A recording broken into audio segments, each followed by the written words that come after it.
Welcome back to the Great Books Quest. This is Plutarch's Lives. We're going over the life of Numa Pompilius, the second king of Rome. So the first king of Rome was Romulus. Fun fact, Rome was founded on April 21st. The birthday of Numa Pompilius was April 21st, so perhaps some destiny going on here. Romulus was a king for 37 years. He died in a strange series of events. And basically the government, they needed a new king. There was an interregnum period, which is when you're in between governments. They had 150 senators, and they took turns doing 6-hour shifts of rulership. So you're king for 6 hours, and then you're a private citizen. Obviously not a long-term solution. So we had the Romans and the Sabines, which were the main rival tribes.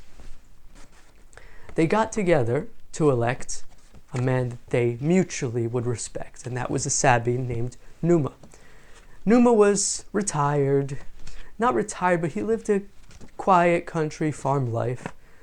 He believed that courage was subjugating the passions by reason, as compared to Lycurgus. Previous video we talked about the lawgiver of Sparta. Courage was more about pain, endurance, and warlike temperament. Rome had a warlike temperament because those 37 years under King Romulus, they were conquering all types of nations, getting into all types of wars. And Numa was not about that. He was about religion. That was his thing. If Lycurgus was all about war, Numa was all about calm, temperate religion. That's why when they came to him and said, "We need you to be king," he said, "What do I have to do with these people? They're all into war and I'm into peace." And they said, "Well, there you go. They need a temperate spirit to adjust their fiery spirits." They also said, "You have qualities, God-given qualities like justice and temperance, and they're not just for private life. You need to step up to the role that you have been assigned." So these and other arguments, Numa acquiesced. He accepted the kingship. And the first thing he did, Romulus had a bodyguard of 300 men, personal bodyguard. Numa Pompilius dismissed all of them. He said, "I'm not going to rule over people who distrust me, and I'm not going to distrust people over whom I rule." So that's that. There were 2 priests at the time. He added a 3rd priest in honor of Romulus. He developed these constitutions in terms of religion, these religious books, laws. He instituted all types of these divine fears and superstitions in order to calm the temper. But important thing to note here, it's not like he was just doing this. He created this religion just to pacify people. He did not do that. He actually believed in what he was preaching. That was his life. His life was all about serving God and serving religion. On that note,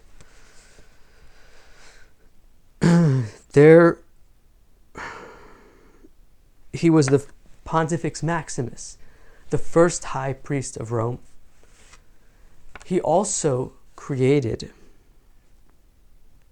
interesting fact, in the temples of worship, he did not allow any images. No images of men, no images of any animals or beasts. Just the temples were pure and clean from any type of graven images. And this went on for 170 years after the reign of Numa Pompilius. He believed that God was accessible through intellect and reason, not images. So that's interesting. He also instituted the Vestal Virgins.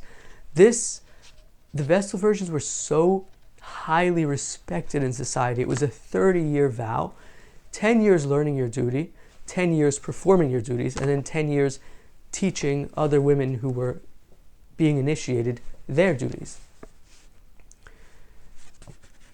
Very significant structure in society.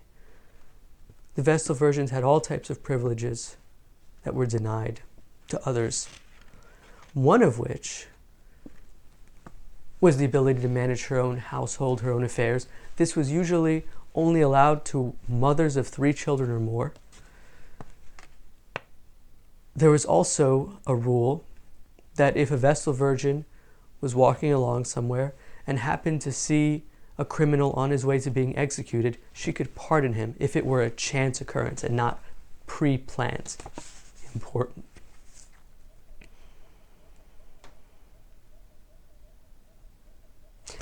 He also instituted an interesting practice of sitting after worship. So you've got prayers, you've got sacrifices, and he believed that after you finish praying, after you finish sacrificing, after you finished your religious worship, you should sit down. You shouldn't go, and Plutarch is speculating this is perhaps to create a more patient person, that when you're finished praying, you don't just immediately go back to business. You sit down, you think about what you've done, you think about what the next action to take is. It's very calming for the spirit. Now, two interesting reforms, non-religious, that Numa made, although everything with everything with Numa has to do with religion. But the first was the calendar, and we had the months of January and February. They were at the end of the year. Some actually say that Numa added these months. Some say that they were already there at the end of the year and he just moved them to the beginning. And that's why we now have January and February as the first 2 months of the year instead of the last two. And that's why you have months like September, October, November, and December. You've got those prefixes sept, oct, oct of course being 8, nov, 9, and dec, like a decagon, 10th month. 7th, 8th, 9th, and 10th month is the name of the months, but it's actually 9, 10, 11, and 12. Why is that? Well, it's because the month was originally, some say that there were actually 10 months originally in the year, and then you could have January and February at the end, or January and February at the beginning. Whatever the case, that's why the months don't line up to the actual number of the month that we observe the month. Fun fact.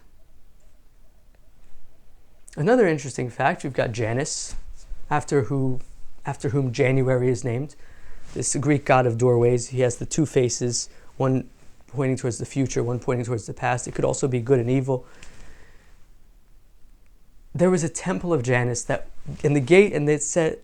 was said that the gates were open when war was going on in Rome, and the gates were shut when Rome was at peace. And for all 43 years of Numa's reign, there was peace, so the gates were shut. And finally, I want to talk about perhaps the most important reform that Numa made in society, and that is guilds. Guilds. We mentioned Romans and Sabines and different factions about birth and ethnicity, but Numa said no. If you're a craftsman, you're in the guild of craftsmen. If you're a baker, you're in the guild of bakers. If you're a potter, if you're a shoemaker, if you're a carpenter, that's how you're associated. That is what you are. You are what you do. You are what you contribute to society. That's how it is. It's not your ethnicity, it's your actions. And that quelled many disputes. It worked out beautifully. So, Numa Pompilius, the second king of Rome, what do you think? Religion?